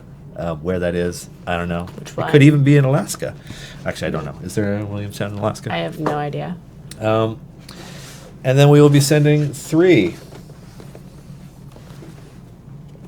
And this here Elder Brain and these monsters to Andrew D. in Adelaide. Yeah. The Hasty Tadpole has informed us that there is not, in fact, a Williamstown in Alaska. Cool. Yeah. I've been to Alaska, by the way. It's gorgeous.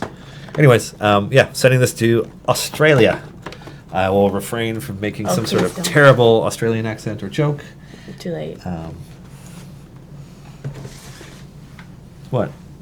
Do you want me to? No. You said Australia in an Australian accent. No, I didn't. Did I? Yes, you did. Shit. I did not mean to.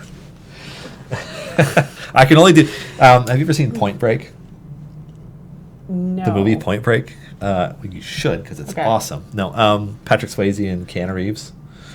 There's a part at the end of the film, spoilers for a film that's 30 years old, the old Point Break film, not the new one, not the new piece of garbage, the old one that had, the dreamiest man alive and the unaging, vampire that is Keanu Reeves. All the skydiving in it's real, which, by the way, and so, there's big skydiving scenes where, they're talking to each other in the air and stuff, and, it's awesome. And it was filmed, they wouldn't let Patrick Swayze do it. Because I'm getting to a point, trust me. But anyways, they wouldn't let him do the skydiving, but they're but it's he's part of the scene. They would only let a stunt double do it. So he grabbed the film crew on a weekend and chartered a plane and did the skydiving, and they filmed it. So all his shots of him skydiving and his face and him talking is from him doing it. Stubborn man. Yeah. Well, Patrick Swayze was awesome. Anyways, at the very end of the film, they catch up to him in Australia, and it is the worst Australian accents committed to anything, just anywhere ever that you've ever heard or you could even imagine. Are these 2 fake Australian cops on the beach, while Keanu Reeves is standing there, and they're watching Patrick Swayze, who's obviously he's on the run at this point, and like this is them catching him, but like he's like trying to big wave surf like a typhoon or some bullshit, like something stupid. Okay. And like they're trying to say what he's doing, and they're describing it with these accents that are so freaking bad that like it is pure pain to listen to. They're so awful. And I'm not overselling it. They are that bad. You're just like, oh my god, like it's like a caricatures of a caricature of a caricature of a caricature of an Australian accent. I'm intrigued. Yeah, it's astounding. And the last time I watched that movie, because like I mean, it's kind of a hokey movie, but it's a pretty good action film and it's entertaining overall. It just gets to that end part and you're just like, oh, like. Is it worse? Could they not afford to get real Australians for this one fucking scene? It's so bad. Yeah. Is it worse than Dick Van Dyke's British accent in Mary Poppins? Because that's really no, bad. because like his is a comical attempt at a Cockney accent, and it's not even as bad as the one that Lin-Manuel Miranda does in the recent one. His is worse than Dick Van Dyke's was in the old. You Mary think Poppins. it's worse? Okay. Yes, I do, because it's just bad. Like, no offense to Lin-Manuel Miranda, because he can sing and dance and write geniusly, but his accent work is shit. Sorry, buddy, it just wasn't that good. Keanu Reeves and Dracula is the worst. Keanu Reeves does one accent. Keanu Reeves. Yeah. He's immortal. He only has one. Yeah. One dialect. Tom Cruise's Irish accent in Far and Away. Yeah, that one wasn't that good either. Yeah. I mean, I don't know. Some actors put in the voice work to do their accents convincingly in their films, and some don't. You know, like some of them are, I don't know, Daniel Day-Lewis, and some of them are not. Yeah. Like Henry Cavill in Superman, he sounds really American. Oh yeah. Well, you're also at this point probably more used to hearing him with an American or American-ish accent than you are a British accent in films, because he just never plays a Brit in anything. Yeah. Is it as bad as Kendra's accent on Buffy? That was pretty racist, that one. That was not a good accent. Oh. Yeah. Kevin Costner in Prince of Thieves. He kind of just gave up on that accent partway through the movie. Yeah. Oh. It's like they only kind of tried to make him sound like he was actually from England. But then again, Christian Slater doesn't have an accent in that movie either, and he's like also there. I don't know. I have a weak spot for Prince of Thieves, so I liked that movie. It's all about that flaming arrow shot that cost them so much money to make back in the day. You know, these days they just CG it. Anyways, yeah, it's probably a good time to wrap it up. We're not talking about anything important. This has been our show for today, or tonight, depending on where you are. So that's Thursday, January 23rd, 2020. Thank you all so much for joining us, for participating, chatting with us, giving us feedback, asking us questions, etc. You guys are awesome. This show exists because of lots of cool people. People at D&D like Greg, Bart, Pelham, Allison, Shalling, Lisa, who help us on things all the time, as well as our co-producer Erica, who managed everything in the chat, answered questions, found answers for us, she knows did things. giveaways, knows things. She's got like this freaky encyclopedic memory about stuff, so like she really does know pretty much everything about Idle Champions and Crusaders, which is also cool. Have an awesome weekend, everybody. Take care, and we will catch you next week. Yes. Cheers.